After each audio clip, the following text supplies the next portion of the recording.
देखो अभी जो आज आपका चैप्टर है ना उसका एंडिंग पार्ट बचा हुआ है, सिंपल में टॉपिक करवा देता हूँ, फिर उसके बाद मेन जो उसका डिस्कस होगा नोट्स वगैरह वो बुक से कर लेंगे। ओके, यहाँ पर है occurring phenomena, occurs phenomena in nature. किसके अंदर? नेचर के अंदर जो फिनोमिना होते हैं उनके बारे में डिस्कस कर रहे हैं। 3 फिनोमिना होते हैं। डिस्पर्जन क्या होता है, ठीक है, एक होता है एटमोस्फेरिक, एटमो रिफ्रैक्शन,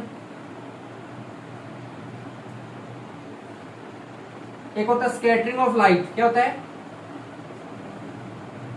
स्कैटरिंग ऑफ, कहने का मतलब दास, D for dispersion, A for atmospheric refraction और एस फॉर स्कैटरिंग। ये 3 ही यहां से 1 मार्क्स का क्वेश्चन मिलेगा आपको एग्जाम में पक्का।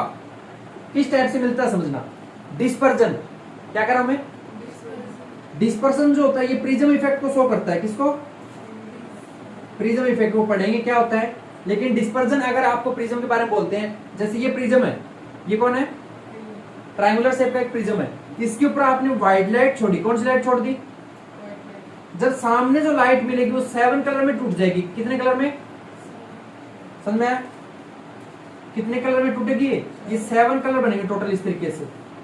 White light splitting into 7 colour, समझ रहे हो? ये 7 कलर होंगे विबग्योर। क्या होंगे? विबग्योर का मतलब V for violet, I for indigo, blue, green, yellow, orange और रेड। समझ गए? 7 कलर। नीचे वॉयलेट होता है, ऊपर कौन सा होता है? रेड कलर होता है। और इसी को कहते हैं डिस्पर्जन। डिस्पर्जन मतलब कि ये जो लाइट इस पे गिरी है, किस पे? प्रिज्म पे। अब ये लाइट कैसी थी? व्हाइट लाइट थी, और फिर जब स्प्लिट हुई तो किस कलर में कन्वर्ट होगी? 7 कलर में। ठीक है, अब एक बात समझो, आपने कभी रेनबो देखा है? कहां पर देखा? आसमान में। कब देखा? बारिश की बूंद आती है, जो सनराइज होता है ना उसके अपोजिट डायरेक्शन में देखने को मिलता है हमेशा। तो जो बारिश की बूंद है ना वो व्हाइट वाटर ड्रॉप्स की है। कैसी लाइट को ले रही है? वो सफेद लाइट को ले रही है। ठीक है, उसके ऊपर इस टाइप से आया लाइट जो थी, फिर इसको इसे रिफ्लेक्ट किया और फिर ये वापस जब निकलती है तो कितने कलर में निकलेगी? 7 कलर। समझ में आ रही बात? ये व्हाइट लाइट थी, ये वाटर ड्रॉप था, तो इट मींस डिस्पर्जन पे रेनबो का फॉर्मेशन भी होता है। ये बात समझ आ रही है? एग्जाम में पूछ ले कि रेनबो किस पे बेस्ड होता है फिनोमेना, तो क्या बोलोगे? डिस्पर्जन। किस पे होता है? अगर पूछ ले प्रिज्म जो इफेक्ट शो कर रहा है 7 कलर का, ये किस पे होता है? डिस्पर्जन। इतना समझ में आ गया? बोलो। ठीक है, अब इसके अंदर आता है एटमॉस्फेरिक रिफ्रैक्शन। क्या है? Atmospheric refraction. ठीक है, जिसके अंदर एक तो है रात को आपने तारे टिमटिमाते देखे क्या? तो इसके अंदर आएगा ट्विंकलिंग ऑफ स्टार। क्या आएगा? ट्विंकलिंग ऑफ स्टार, यानी कि जो तारे होते हैं वो टिमटिमाते हैं। तो क्वेश्चन डायरेक्ट पूछेंगे कि ट्विंकलिंग ऑफ स्टार की वजह क्या है? एटमॉस्फेरिक रिफ्रैक्शन है। या फिर कहते हैं कि सनराइज या सनसेट होता है, सूरज जब छिपता है या सूरज जब, तो उससे उगने या छिपने से जस्ट 2 मिनट पहले आपको दिखने लग जाता है यहाँ से सूरज निकल के आएगा। जैसे गर्मी में देखते हो सूरज यहाँ पर छिपा होगा, तो ये सनसेट और सनराइज का जो सिचुएशन होती है ना, सनसेट और सनराइज दोनों सिचुएशन किसकी वजह से होती है? ट्विंकलिंग ऑफ स्टार किस वजह से होती है?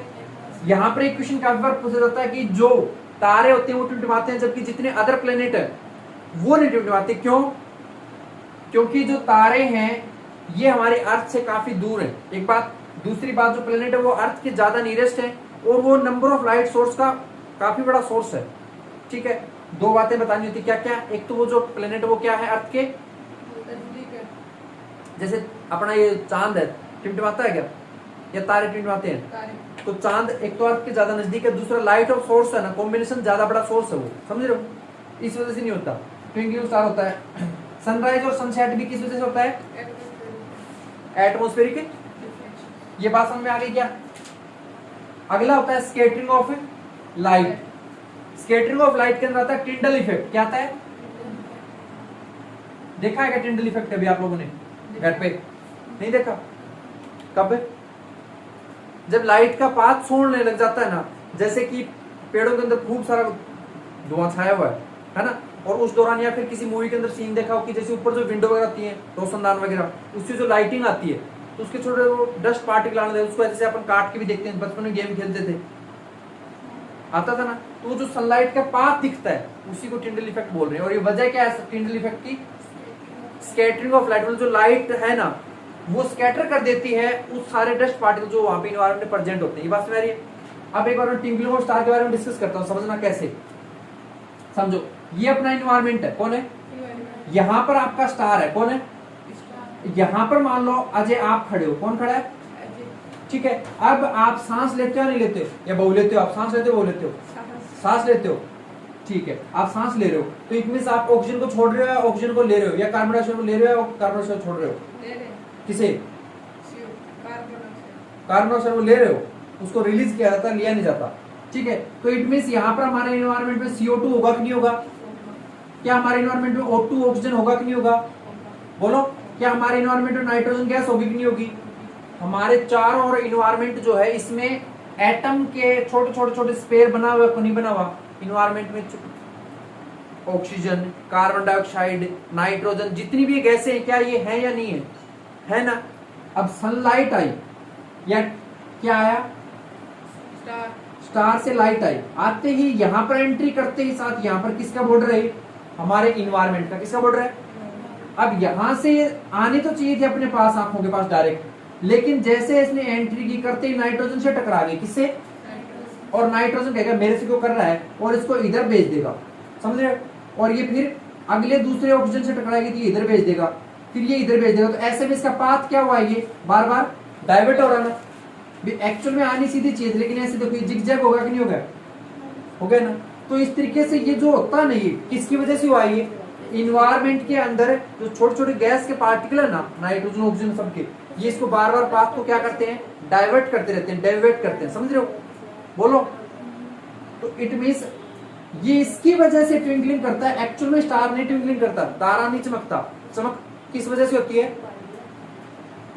जो इन्वायरमेंट में गैस से है ना उसके रिफ्रैक्शन की वजह से, वो बार बार डाइवर्ट करवा रहे हैं, समझ रहे हो? तो ट्विंकलिंग ऑफ स्टार या फिर सनराइज सनसेट ये सब किस पे डिपेंड करेंगे? क्लियर है या नहीं समझे? बोलो। तो ये तीनों छोटे छोटे बातें हैं, तीनों के बारे में क्वेश्चन आता है। ये प्रिज्म वगैरह ये सब बताना आपको, ठीक है? बता दोगे? क्लियर है? ये दोनों खास तौर पे याद रखना। ओके, 2 मिनट 5 मिनट पहले दिखता है, वो भी यही वजह है कि वो होता तो आपके अंदर ही है, लेकिन उस वक्त जो इन्वायरमेंट के अंदर ये बार बार ऐसे करके आता ना, उसकी वजह से अपने को दिखने लग जाता पहले। ओके, कर लोगे? अभी कुछ नोट्स वगैरह मैं बुक से बता दूंगा, इतना ही पर ये मेन चीज याद रखना।